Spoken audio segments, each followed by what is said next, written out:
kami natalakay at ang dami hong nagmensahe sa akin na sana raw ay matalakay natin uli kahit bahagya yung ibang bagay, lalo na yung patungkol doon sa GAA ng 2025, yung budget, at kung paano po ito related dito sa hindi talaga concern at hindi po talaga interest ng Marcos administration mapabuti ang buhay at kalagayan ng ating mga kabataang Pilipino. So yan po ang ating pag-usapan at ang title po natin ngayon ay ang GAA 2025, 65% po nito January pa lang ay nagamit or na-allocate na.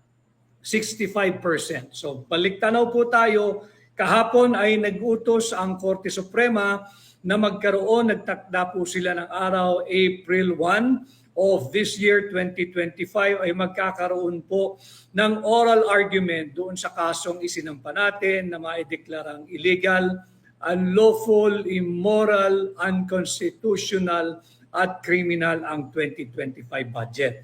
Malaking bagay po iyon na nag-set na ang ating Korte Suprema ng oral argument. Subalit, alam mo ninyo, katulad ninyo bilang Pilipino, ako'y tumugon sa hamon na pamunuan ng tunay at maisog na oposisyon.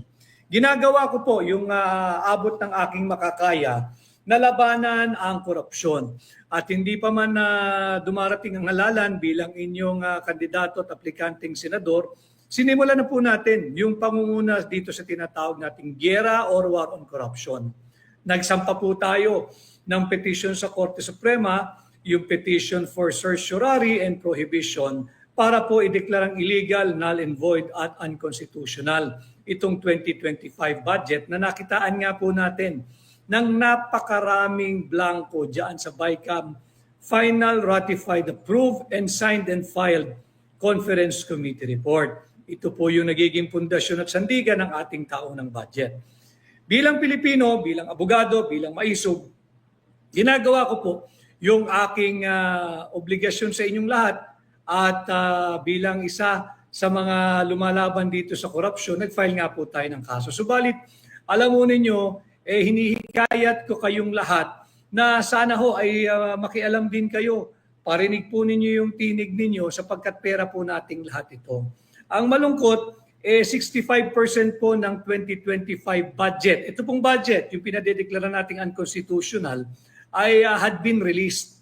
Na-i-release na po ng DBM. 65% of this 2025 illegal, immoral, unconstitutional, and criminal budget, 65% po nito ay na-release na ng DBM. January pa lang. Makikita natin, kaya tayo ay sinasabihan at inaakusahan na destabilizer. Kitang-kita natin ang motibasyon ng Marcos administration, paspasin ang pag-release ng pera sa 2025 budget. Bakit? Natatakot po sila na mag-issue ng TRO at maging permanent injunction at ideklarang unconstitutional itong 2025 budget. Nagmamadali po sila para po magamit nila yung kanilang AKAP, yung kanilang AIX, yung kanilang unprogrammed appropriation, yung kanilang korupsyon, yung kanilang pork barrel, yung tinatago po nila sa mga flood control programs kuno na nandyan naman po talaga ang taguan, ang parking ng kanilang korupsyon. Alam mo ninyo, of the 6.326 trillion, 6.326 trillion pesos budget natin sa 2025, na ilabas na po, na-release na ng DBM.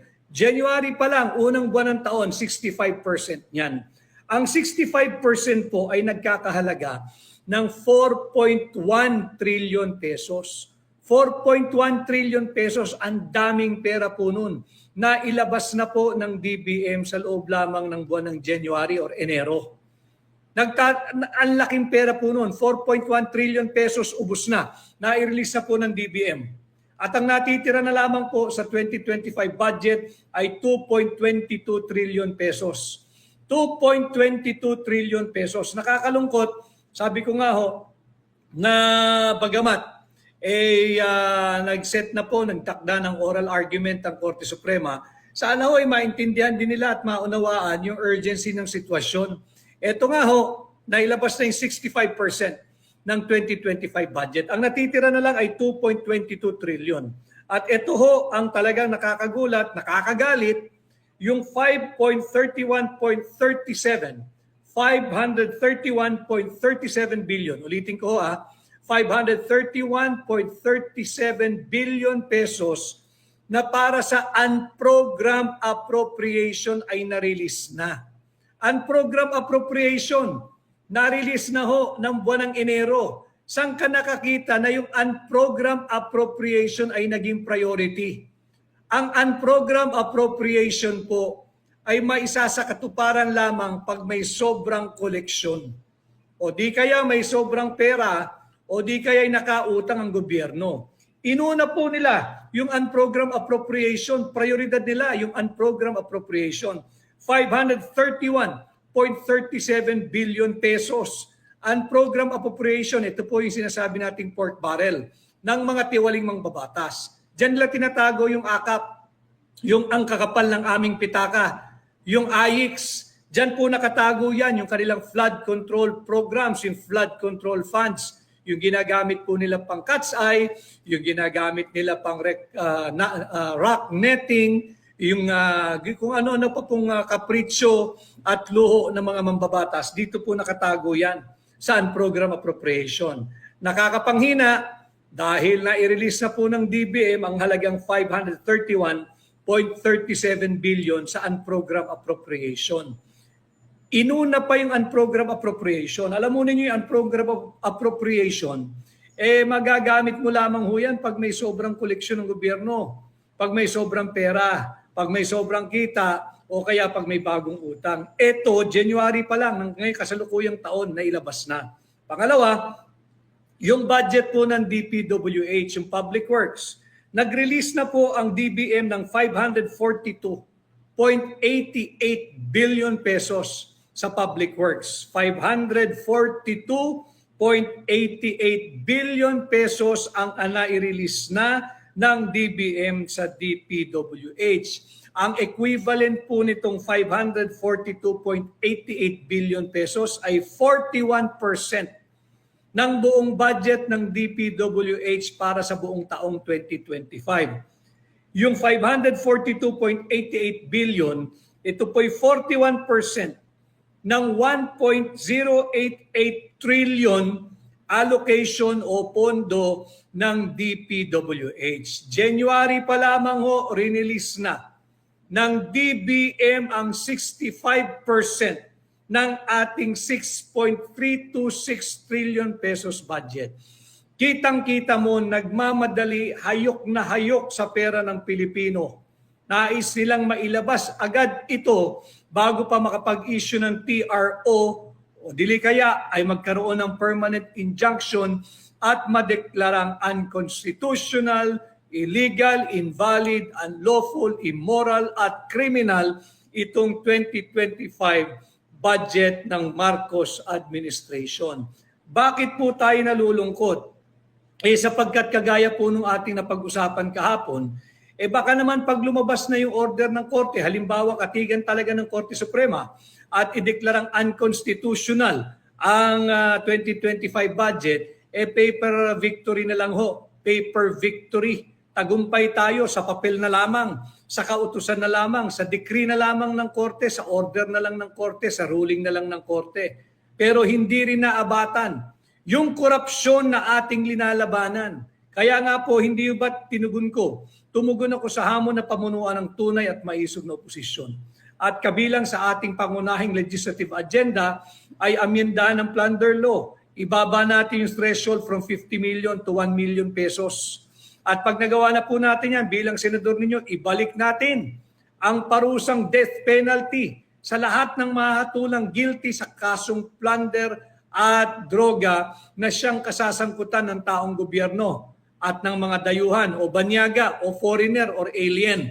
Yan po yung ating mga pangunahing legislative agenda. At of course, pag nagawa po natin yan, para naman umikot ang pera at sumigla ang ekonomiya, atin pong ipapanukala at ipapasa bilang senador ninyo yung standardization of wages. Meron po akong naringgan kaninang umaga at tila lahat ng ating legislative agenda ay kanya na rin sinasabi at binabanggit at ginagaya. Alam mo ninyo, talagang kinakailangan natin ng suka para labanan ang tanso. Kinakailangan po natin ng suka para labanan ang peking ginto. Ang tagal-tagal mo na sa Senado, ngayon mo sinasabi lahat yan.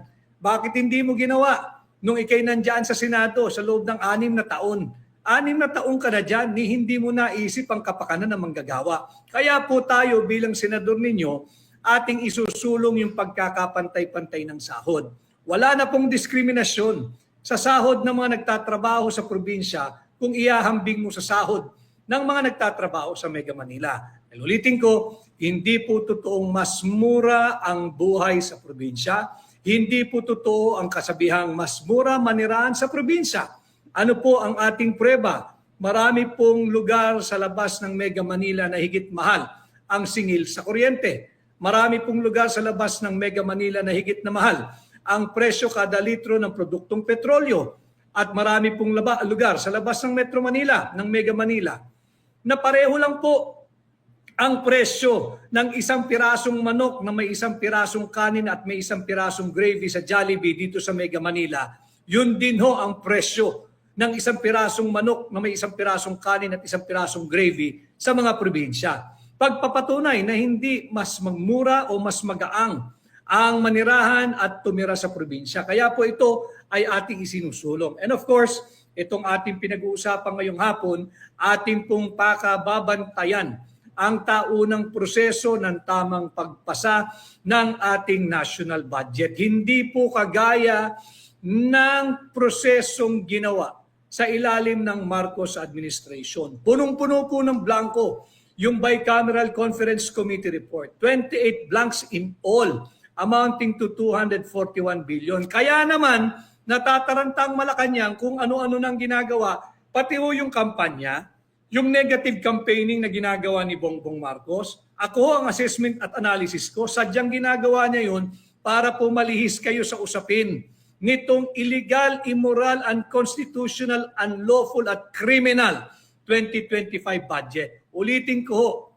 sa bagamat akin pong pinangungunahan at ako'y tumugon na pamunuan ng tunay at maisog na oposisyon, kinakailangan ko po ang tulong at suporta ninyo. Kinakailangan ko pong mag-ingay din kayo, iparinig ninyo ang inyong tinig at provide a good pressure to our friends there in the Supreme Court at maramdaman nila na higit na nakararaming Pilipino ang interesado dito sa usapin ng unconstitutional 2025 budget. Sapagkat habang ito po ay nakabinbin, 65% of the 2025 budget ay na-release na po ng DBM. Na-release na po nila, January pa lang, release na po yung 65% ng 2025 budget. Ang 65% po ay nagkakahalaga ng 4.1 trillion pesos.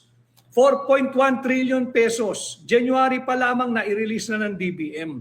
Ang natitira na lamang ho ay 2.22 trillion pesos. Mauubos po ito. Ganito din ho ang naging sitwasyon doon sa PhilHealth last year, hindi ba? Nagsampa rin ng kaso dahil nga illegal at unconstitutional at isang krimen yung ginawang pagkamkam sa pera ng PhilHealth. Kinuha yung 60 billion at pinagtatangkaang pangkunin yung 39.9 billion pesos pera ng PhilHealth.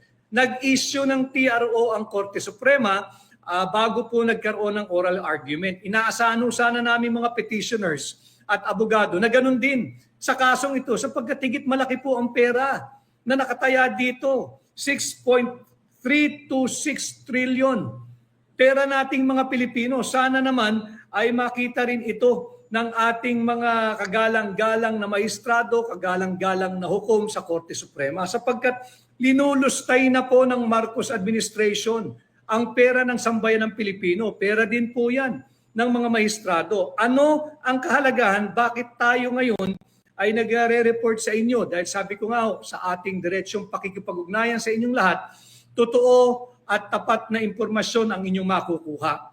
Importante po na mapigilan yung patuloy pang pagre-release ng DBM ng pera nating mga Pilipino sapagkat pag ito po'y nagkatuloy-tuloy, magiging paper victory na lamang po kung magdedeklarang unconstitutional ang Korte Suprema. Magiging pagpapayaman na lamang po sa jurisprudence natin ang magiging epekto kung masyadong late ang aksyon ng Korte Suprema. Yung kasabihan po natin mga Pilipino, aanhin mo pa ang damo kung patay na ang kabayo. Importante po kasi sapagkat banggitin ko sa inyo bakit mahalaga itong ating usaping budget. Ito po talaga ang usapin natin ngayong halalan. Huwag po kayong magpapadistract doon sa ginagawang sadya ng administrasyon ni Bongbong Marcos. Pilit po kayong linalayo dito sa kanilang anomalyang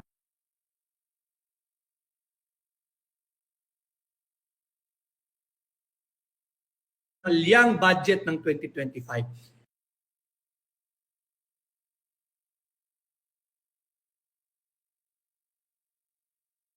Yang budget ng 2025. Yang budget ng 2025. Yang budget ng 2025.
Malinaw po kasi sa ating saligang batas, Article 14, Section Budget Prioritization ay ang department o ang education sector. Makikita po natin ngayong taong 2025, 1 trillion pesos mahigit ang linagak ni Bongbong Marcos sa public works. Yan po ang kanilang inilagay. Tapos, ang kanila pong inilagay sa education department or education sector ay halagang 900 billion pesos lamang. So yan po ay makikita natin na talagang anomalya yung 2025 budget. Tayo raw po ay, pakibanggit naman po, tayo raw po ay nawala. Live pa po ba tayo? Para paki-guide lang po kung tayo ay live pa. Tingnan ko lang ho. Live pa po tayo. Mayroon lang ho nagsabing hindi tayo live. So, nasa na tayo? Yung budget po ng education ng Second Congressional Commission on Education, yung EDCOM 2. Makinig po kayo, lalo na yung mga kabataan. Yung mga kabataan, hindi po kayo interes at prioridad ni Bongbong Marcos at ng kanyang administrasyon. Bakit kanyo? Sa kabila ng findings ng EDCOM 2 o ng Second Congressional Commission on Education, ito po ang kanilang findings. 25% ng ating mga kabataan na may edad 3 to 5 years old ay malnourished, suffering from malnutrition. Ano ho? Yan ang findings nila. Ano ngayon ang impact ng undernourished or malnourished yung bata nating 3 to 5 years old? Hindi po yan papasok sa eskwela. Tatamarin po yan, mawawala ng gana at walang sustansya araw-araw pagising nila. Dahil nga po undernutrition, malnourished 25% ng ating mga kabataan edad 3 hanggang 5 taong gulang ay undernourished, suffering from malnutrition. Yan po ang sinabi ng EDCOM 2. Tungo naman po tayo sa mga mag-aaral natin sa public schools. Ayon po dito sa EDCOM 2, mahalaga po ito pati mga magulang na nakasubaybay po ngayon. Ayon po sa EDCOM 2, yung Second Congressional Commission on Education, halos lahat, almost all of our grade 4 students, yung grade 4 na estudyante po natin sa public school, halos po lahat ng grade 4 students natin ay hindi dapat nariyan sa grade 4 sapagkat questionable ang kanilang knowledge, ang kanilang competence, ang kanilang kakayahan. Sabi dito sa EDCOM 2 report, pakisilip po ninyo, na halos lahat ng grade 4 students natin dapat ay grade 1 lang. Halos lahat po ng grade 4 students natin sa public school, ayon dito sa EDCOM 2 report, ay dapat nasa grade 1 lang.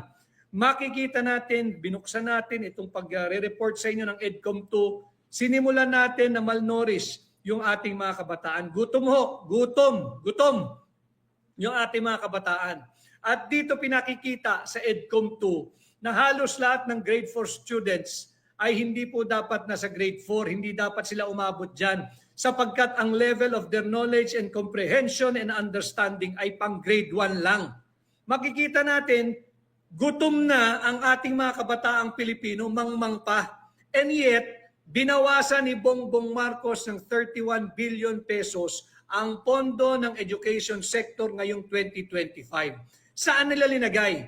Dito sa AKAP, dito sa AYIX, dito sa walang katuturang ayuda. Linoloko po tayo ng administrasyong ito. Kanya nga sinasabi ko sa inyo, ang suka ang kalaban ng tanso. Ang suka ang magbibisto sa mga peking ginto. Ang suka ang hihinto sa mga mambubudol. Tulungan po ninyo ako dito sa ating ginagawang advokasya, asking for transparency and accountability. Halos 65% na po ng pera natin for this 2025 national budget ay na-release na ng DBM. Na-release na po iyan. And then, alam mo ninyo, yung textbook ng grades 4 and 7 sa public school, 90 textbooks po yan for grade 4 and grade 7.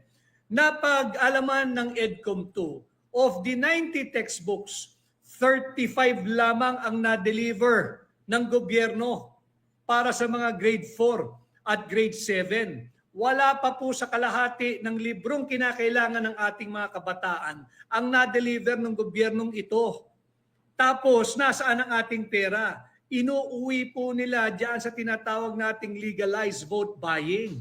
Inuuna po nila yung AKAP at yung AYIX kaysa sa edukasyon ng ating mga kabataan. Yung mga kabataan kinakailangan marinig din ang inyong tinig. Kayo ang dihado rito. Kayo ang talo rito. At ito pa ang isang nakakagulantang nakakagalit. Meron po na 165,000. Tama po yun, 165,000 classrooms ang kulang.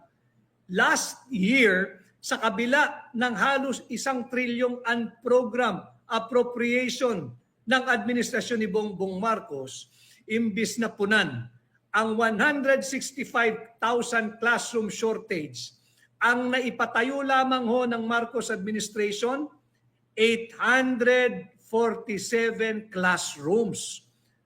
847 classrooms lamang out of the 165,000 classrooms na kulang. Dito mo makikita, hindi prioridad ng Marcos administration ni Bongbong Marcos ang pag-unlad nating mga Pilipino. Hindi niya prioridad ang ating mga kabataan, ang kabataang Pilipino. Mag-isip-isip po tayo. Ito po yung mga dapat nating pinag-uusapan patungo dito sa midterm election. Hindi yung mga diversion, yung mga deflection, yung patuloy na deception na ginagawa ng Marcos administration at ng grupo niya. At bukod po dyan, kulang na po tayo sa classrooms. 165 ang kulang, 847 lamang ang kanyang pinagawa last year. Buong taon po yun 847. Kung i-divide mo ito sa 365 days sa buong taon, ni hindi man nakapaggawa ng 3 classroom kada araw. And yet, pinagyayabang niya sa kanyang SONA na 500 billion pesos ang kanyang nagamit na inubos para sa flood control programs. 500 billion. 1.4 billion pesos every day. Every day po ito 1.4 billion pesos every day ang kanilang inuubos para sa flood control programs. And yet, hindi po sila nakapagbuo, nakapagawa, nakapagtayo ng at least 3 decent classrooms every day last year. 1.4 billion every day ang inuubos po nila. Hindi po sila nakapagpatayo ng 3 classroom kada araw sapagkat ayon mismo sa Second Congressional Commission on Education, 847 classrooms lamang ang kanilang napagawa last year, taong 2024. Napakaliit na porsyento kumpara doon sa kakulangang 165,000 pesos. At bukod pa dyan, ayon din sa EDCOM2 report, sinasabi ng EDCOM2 report, sa 100 classroom, public school buildings, sorry, not classroom, sa 100 public school buildings, 30% lamang ho dyan ang dapat gamitin dahil yung 70% ng 100 classrooms ay dapat na pong i-demolish o di kaya ay dapat gawin at gastusan. Meaning, 30% lamang po ng lahat ng ating public school buildings ang dapat patuloy na ginagamit ng ating mga kaawa-awat kalunos-lunos na kabataang Pilipinong naka-enroll at nag-aaral sa ating public school system. Bilyong-bilyong piso po ang inubos sila last year. And yet, 30% lamang ng ating public school buildings ang maaaring gamitin. Yung 70, again, according to EDCOM2 report, ay dapat dyan i-demolish na. Dapat nangangailangan ng massive renovation or dapat nang i-demolish at tayuan ng bago. Pero hindi pa rin pinupondohan ni Bongbong Marcos. Ano po ang pagpapatunay natin for the year 2025? Sa kabila ng findings na ito, binawasan pa rin ni Bongbong Marcos ng 31 billion pesos ang education sector natin ngayong taong 2025. Hindi po niya interes na umunlad at mapabuti ang lagay ng ating mga kabataang Pilipino diyan na nag-aaral sa ating public school. Tayong magpapabudol muli. 25% ng ating kabataan, age 3 to 5, malnourished.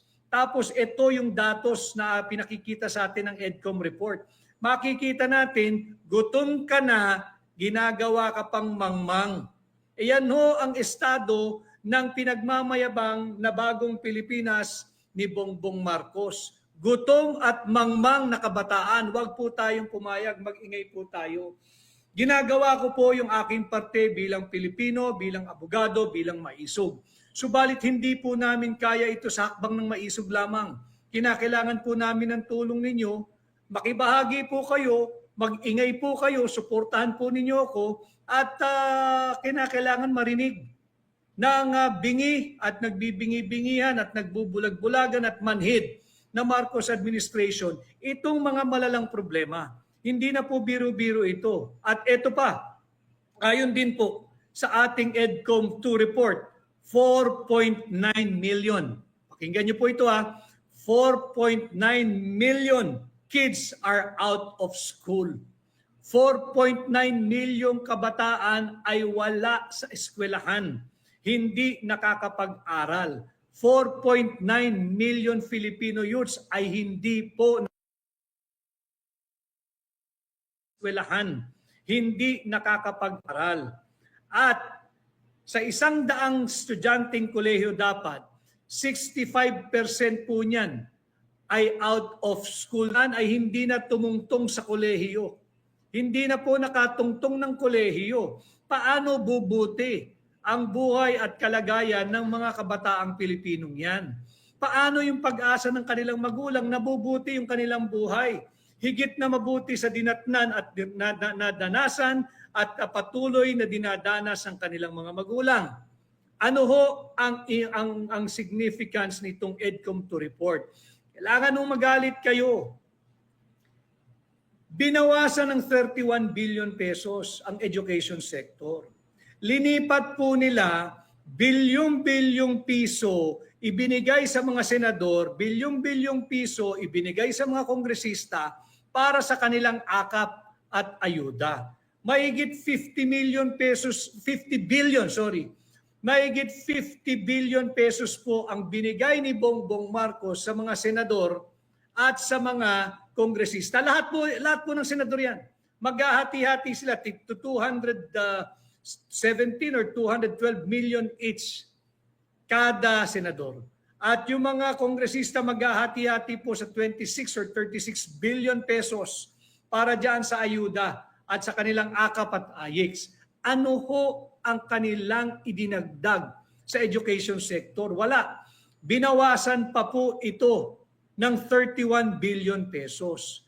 Dito po dapat mag-ingay tayo, kaya nga sana ay umabot ito sa ating mga kagalang-galang na hukom at maestrado sa Korte Suprema at maintindihan po nila yung urgency ng nangyayaring ito. 65% na po ng ating budget for 2025 ay na-release na ng DBM. Nakakatakot po ito.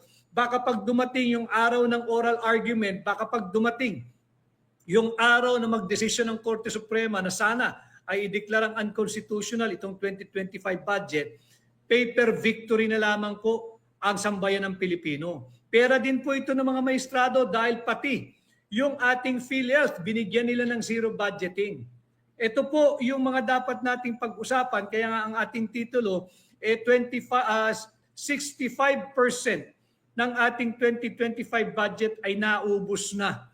Na-release na po ng DBM na kahit mag-issue ng TRO ngayon mismo, 65% po ay nailabas na.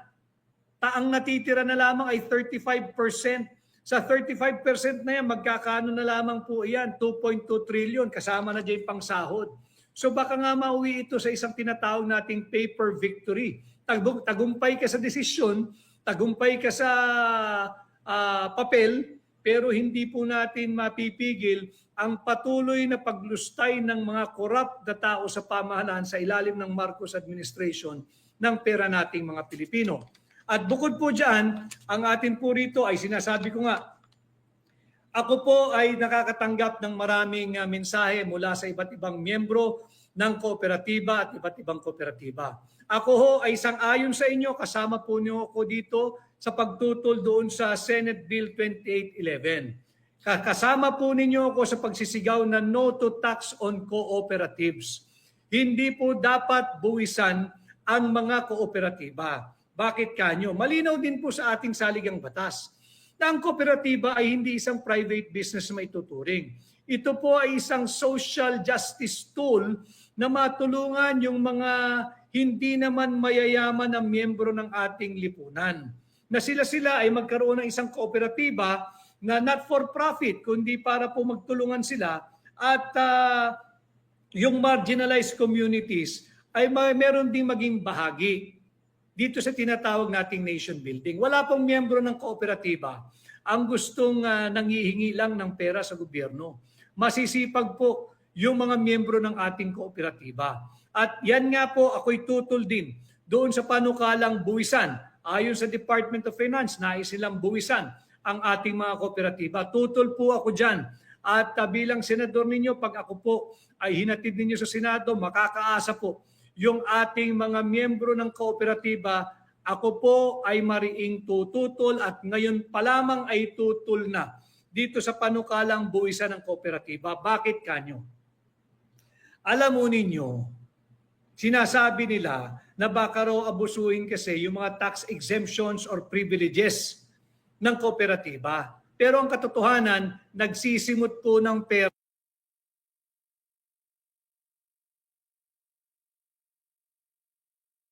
ang Department of Finance. Bakit? kinakailangan nilang ponduhan yung kapritsyo, yung luho, yung korupsyon, yung pork barrel, yung unprogrammed appropriation ng ating mga inalagay nila sa AKAP at AYIX. Tingnan po ninyo ha, mga mahal nating miyembro ng kooperatiba. Yung mga standby sa kanto, yung mga political na tao, leaders, political leaders ng mga tiwaling mambabatas, yan po ang nakapila sa AKAP at AYIX. Hindi po yung totoong mahihirap. Ang nakapila sa pagbibigay ng AKAP at AYIX tuwing payout ay yung tao ng mga politiko na nakapwesto. Mapa-senador, mapa-kongresista. Yan po ang nakapila at recipient ng AKAP at AYIX. Hindi po mahihirap yan. Pati yung standby sa kanto, basta leader nila, basta binoboto sila at basta tiboboto sila, bibigyan po nila ng AKAP or AYIX. Yan yung peking ayuda. Samantalang kayo sa kooperatiba na nagbubuklod-buklod, nagsasama-sama, nagbabanat ng buto, nais pa kayong buwisan. Makikita ninyo kung paano tayo tratuhin ng Marcos administration. Bakit yung standby sa kanto nagchichismis, binibigyan nyo ng halaga? Hindi nyo binibigyan ng halaga yung kooperatiba. Bubuwisan nyo pa. Hindi nyo binibigyan ng halaga yung middle class. Alam po ninyo, importanteng magkaroon tayo ng matatag na middle class. Sapagkat yung middle class po, yan is a very, very strong consumer base. Pag malakas po at matibay at lumalawak ang ating middle class, mas higit po gumagana ang ekonomiya. Ano na ho ang binigay nila sa middle class? Ang dami hong nanonood ngayon sa atin. Kahit saan ako magpunta, sinasabi, they're following my page. Sige po, pag-usapan natin. Ano na pong totoong ayuda ang binigay sa mga manggagawang Pilipino? Nakakatanggap ba kayo ng AKAP at AYIX? Yung ating mga kaibigang waiter, busboy, yung mga clerk sa kung saan-saang tanggapan, hindi kayo pwedeng tumanggap ng ayuda or AYIX or AKAP kasi nga gainfully employed kayo.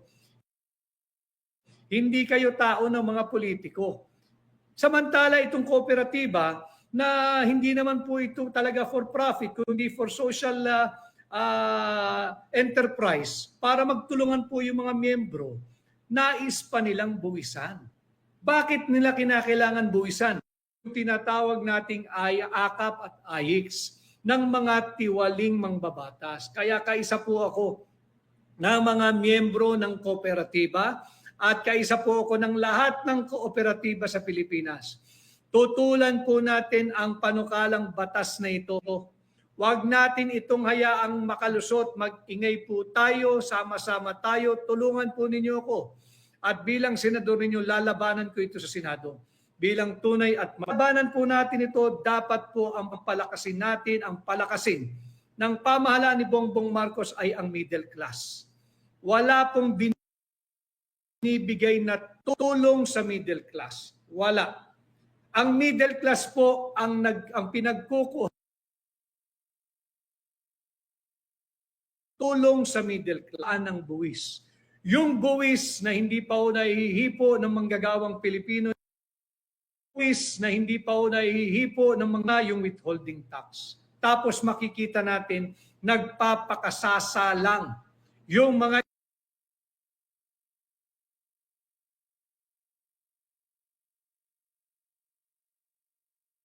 elitistang politiko, eleksyon sa gobyerno. Ito po, wag ho tayong pabudol dito. Yung sinasabi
lang dyan sa digital media.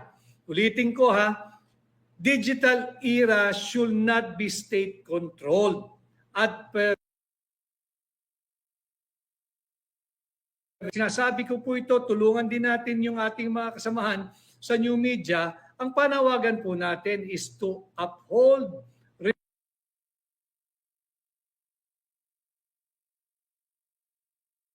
respect, defend, and protect our Constitution. To uphold, respect, defend, and protect all ang babatas. Huwag naman nating sikilin, pigilan, bawasan, kitita. Ulitin ko, kung sa tingin nyo kayo'y aggrieved party, kayo'y nasaktan at walang basihan, file a libel or civil libel case against those who have libeled you or civil case for damages.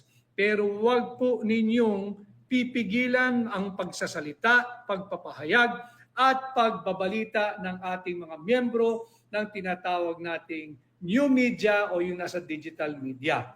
At ulitin ko sana ay umabot ang ating diskurso sa ating mga kagalang-galang na miyembro ng Korte Suprema. Your Honors, 65% budget ay nai-release na ng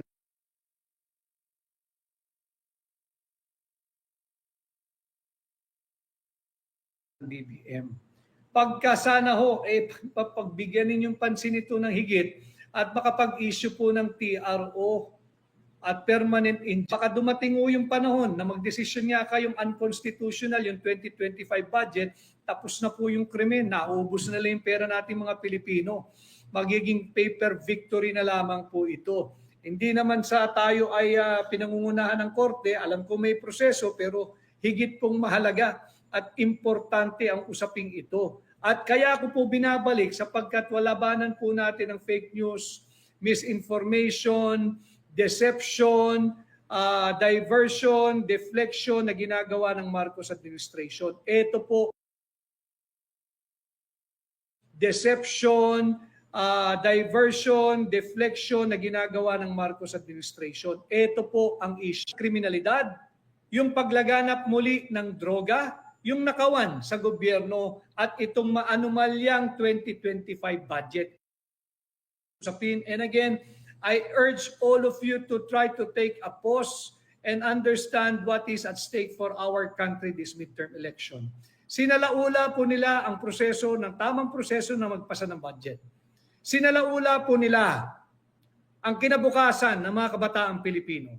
Sinalaula po nila at yan kitang-kita dito sa EDCOM 2 report.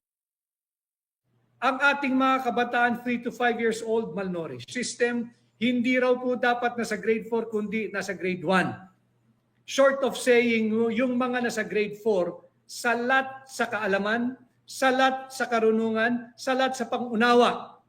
Imaginein mo, yung grade 4 dapat daw ay grade 1 lamang. At yung classrooms, ang shortage, 165,000 classrooms ang kulang. Ang ginawa ng Bongbong Marcos administration last year, 847 classrooms lamang. And for this year, 847 classrooms lamang. Marcos administration. Nandito na itong EDCOM 2 report. Binawasan pa niya ng 31 billion pesos ang education sector. Wala po siyang puso para sa kabataang Pilipino. Wala po siyang puso na makapagbigay ng higit na mabuting kinabukasan para sa ating mga kabataan. Yan po ang masaklap na katotohanan. Sana po ay tulungan ninyo ang katulad ko na nagtutuloy ng laban kontra sa korupsyon. I am doing this for all of you but I need your help. I need your help, please be my active partner, makisali po kayo sa talakayan sa iba't ibang platforms, hindi lamang sa akin. Kinakailangan po marinig ang inyong tinig. Kinakailangan po may opinion kayo. And again, I do not mind whether your opinion is coincides with mine o kontra sa akin, okay lang po yun. Pero uulitin ko, sa aking pakikipag-ugnayan sa inyo, bibigyan ko kayo ng incisive, analytical, relevant, timely and true and truthful information because ito po ay bahagi ng advokasya ng hakbang ng maisog. na humihingi ng transparency and accountability. And yes, part of our advocacy is to lift the level, yung national budget. Nakakatuwa, marami na pong nag-uusap tungkol sa national budget. At ito nga po ay bahagi din ng ating advokasya sa hakbang ng maisog. At bukas babalik ulit tayo, pag-usapan natin uli yung sa kooperatiba. Kasama ako na mga miyembro ng kooperatiba sa buong Pilipinas. Uulitin ko, my stand is very, very clear. No to tax on cooperatives. Hindi po dapat buwisan ang kooperatiba. Dapat ay palakasin at patatagin. Kinakailangan natin na dapat dumami ang middle class. Sapagkat kooperatiba, dapat ay palakasin at Bongbong Marcos administration. Ang binibigyan ng huwad na ayuda, yung AKAP at AIX, yung mga political leaders ng mga tiwaling senador at mambabatas. Yan po ang katotohanan. Pero ang middle class, Bongbong Marcos, ang masaklap, bubuwisan pa ang ating mga kooperatiba na yan ay bumubuo rin at nagpapasigla sa tinatawag nating middle class. Ang middle class, kinakailangan nating palakasin, patatagin, paramihin. Sapagkat ito po ang isang pundasyon ng isang malusog na ekonomiya. Dahil po higit na marami ang dapat nating idagdag dito sa middle class. Wala pong ibinibigay na tulong sa middle class. Mano ba naman na magbigay ng halimbawa po isang buwan na income tax holiday? Maramdaman naman nung ating mga middle class na makakauwi sila ng sahod nila ng buo. Hindi ba? Bakit yung mga standby sa kanto? Uwi sila ng sahod nila ng buo. Hindi ba? Bakit yung mga standby sa kanto? Binibigyan ng AKAP at AIX. Walang binibigay ang administrasyon ni Bongbong Marcos. Wag po tayo magpapabudol. Yung kanilang mga paggagaslight, kabaliktaran po yung sinasabi nila sa kanilang kampanya. Wala pong totoo ron. Kaya ulitin ko, ang suka po ang kalaban ng tanso. Ang suka po ang kalaban ng peking ginto at ang suka po ang lalabang patuloy sa mga nambubudol sa sambayan ng Pilipino. Bukas po ay magkita-kita ulit tayo dito sa aking pahina. Maraming salamat po. Sana ay masubaybayan ninyo sa isa kong pahina. Yung interview ko po in-interview po ako sa DZRH kaninang umaga. Hawak na Administrative Order number 1. Singit ko lang bago tayo matapos. Ang sabi ko kasi, doon kasi tayo unang pinakasiraan sa stasyon ng DZRH. Pero hindi po sa programa ni Lakay Deo.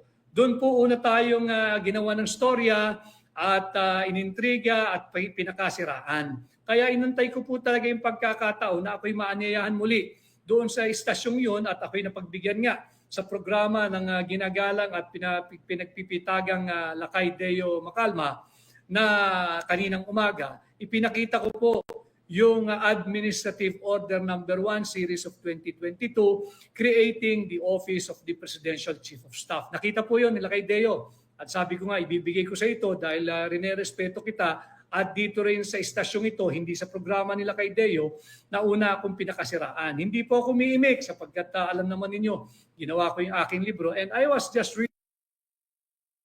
maging bisita uli sa istasyong yon at doon ko ibangon ang katotohanan at labanan ang kasinungalingan mismo sa istasyon kung saan nagmula yung paninira sa akin. So, andyan po yan sa isa kong pahina, yung interview ni Lakay Deo. Maraming salamat sa iyo. At sa inyo pong lahat, maraming salamat sa inyong pagsama at maraming salamat sa pahintulot yung samahan ko kayo kung nasaan man po kayo ngayon. Kung bumabiyahe, nasa trabaho pa rin, nasa eskwela, nasa tahanan na. At syempre, yung ating mga mahal na Pilipinong nasa ibang bansa, yung mga overseas Filipino workers at yung Filipino migrants, maraming salamat.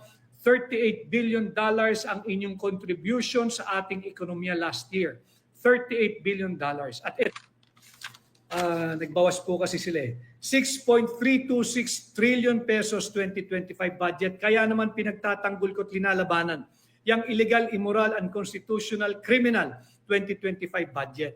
Bahagi po ng inyong remittance naririto sa ating taunang budget na linulustay ng gobyerno ito. Labanan po natin at pasinungaling na linulustay ng gobyerno ito. Labanan po natin at pasinungalingan po natin yung kaso sa Korte Suprema. Si Vice President Inday Sara tumungo sa Korte Suprema. Inday Sara tumungo sa Korte Suprema. Ikilala namin ang rule of law. Kami ang sumisigaw to uphold, protect, defend, and observe the rule of law, uphold, defend, and protect our Constitution. Ang kabaliktaran ang nangyayari. Huwag po tayong magpa-gaslight. Singilin natin ang Marcos administration, pigilan natin ang patuloy nilang pangbubudol, labanan natin ang mga tanso, labanan natin ang mga peking ginto. Ako po muli, si Attorney Vic Rodriguez, number 56 po, aplikante ninyo bilang senador. Tulungan po ninyo ko, samahan po ninyo ko. Gagawin ko po itong pakikipaglaban para sa inyo, subalit kinakailangan ko po ay ipangampanya po ninyo ako sa inyong mga kamag-anak, kaibigan, pamilya, kaklase, kapitbahay, kaprobinsya, ka-eskwela. Magbigay ng information, pakilagay po ninyo rito sa ating address. Sapagkat may mga natatanggap po tayong information patungkol dito sa peking